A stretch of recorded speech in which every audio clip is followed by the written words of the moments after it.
In the land of Babylon, King Nebuchadnezzar ruled with great power. One day, he built a massive golden statue, so tall it could be seen from miles away. The king made a command.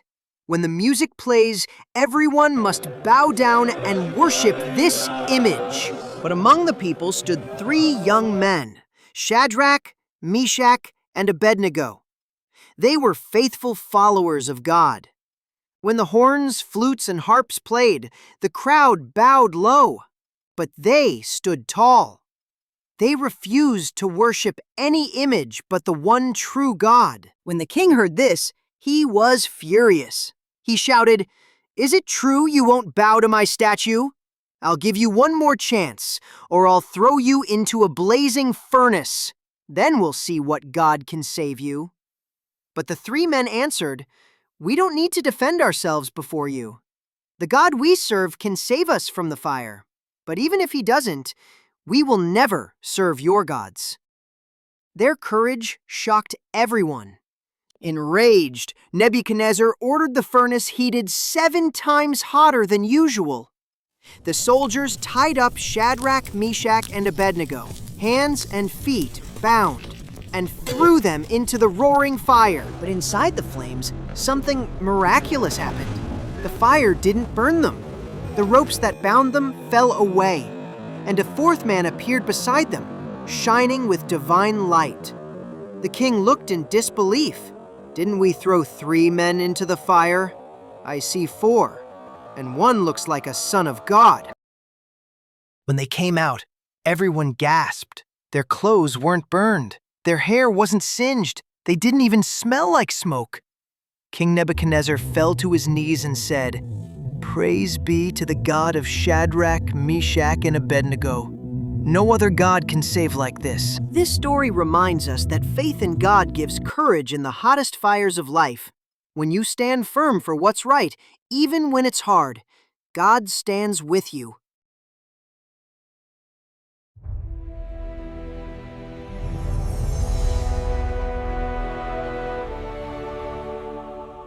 Once upon a time, there was a loving dad with 2 sons.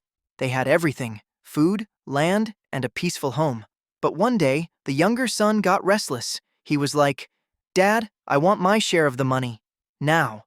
So he takes the money, waves goodbye, and heads to the city. Living large, parties, fancy clothes, good food. He's having the time of his life, until the money runs out. Then a famine hits. No money, no food, no friends. He ends up feeding pigs, and he's so hungry, he almost eats their food. That's when it hits him. Even my dad's servants eat better than this. Maybe if I go home, he'll let me work for him. So he starts the long walk home, rehearsing his apology the whole way. "Father, I've messed up. I don't deserve to be your son." But before he even gets to the gate, his father sees him and runs to him. The dad doesn't scold him. He hugs him tight, puts a ring on his finger, and throws a giant feast. Because in his eyes, his lost son wasn't gone anymore. He was home. That's what God's love is like. No matter how far we run, his arms are always open. You're never too lost to be found. Moral of the story: no matter how many mistakes you make, God's love is waiting to welcome you home.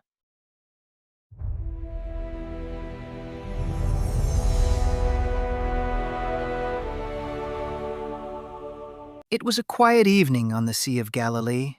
Jesus and his disciples were sailing to the other side after a long day.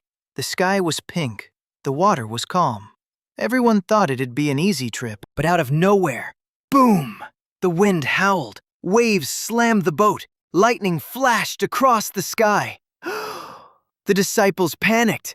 "We're gonna sink!" they shouted, trying to dump water out. And while everyone's freaking out, Jesus, he's just sleeping. Peaceful, like dead asleep in the middle of a hurricane. So they rush over yelling, "Teacher, don't you care if we drown?" Then Jesus stands up, looks at the storm, and simply says, "Peace, be still." And instantly, the wind stops. The waves smooth out like glass. The storm obeys his voice. The disciples look at each other and, "Who is this man?" Even the wind and waves obey him. Jesus turns to them and says, "Why are you so afraid? Do you still have no faith?" And that's when they learned. Even when life feels wild and out of control, Jesus is still in your boat. When you have faith, fear loses its power. When the storms of life rise up, don't panic. Trust the one who can calm them.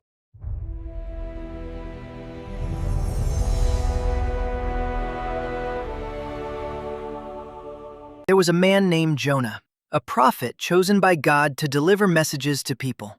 One day, God spoke to Jonah and said, "Go to the city of Nineveh and tell them to stop doing evil things."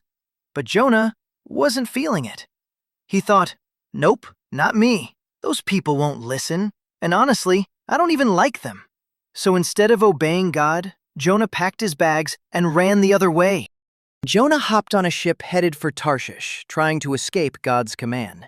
But you can't really run from God, can you? Out at sea, the sky turned dark.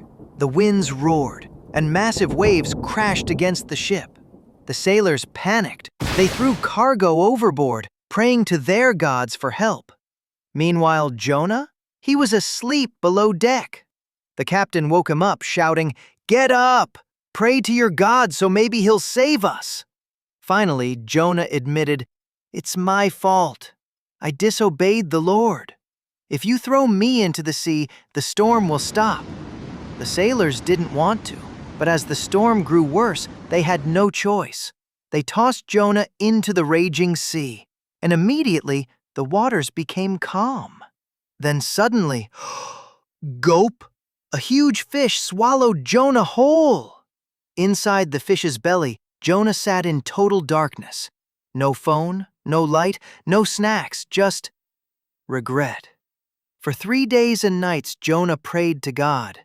He said, "I'm sorry, Lord. I'll do what you asked. Please, give me another chance." And just like that, the fish spit Jonah out onto dry land. Covered in seaweed, smelling like ocean sushi, Jonah was finally ready to obey. This time, he went straight to Nineveh. He told the people, "God is warning you, turn from your evil ways." To Jonah's surprise, they listened.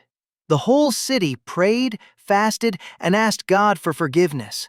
And God forgave them all. Jonah learned something powerful that day. You can't run from God's plan. And when you mess up, He still gives you another chance. So next time life feels stormy, remember Jonah. Even when you sink deep, God can still lift you back up.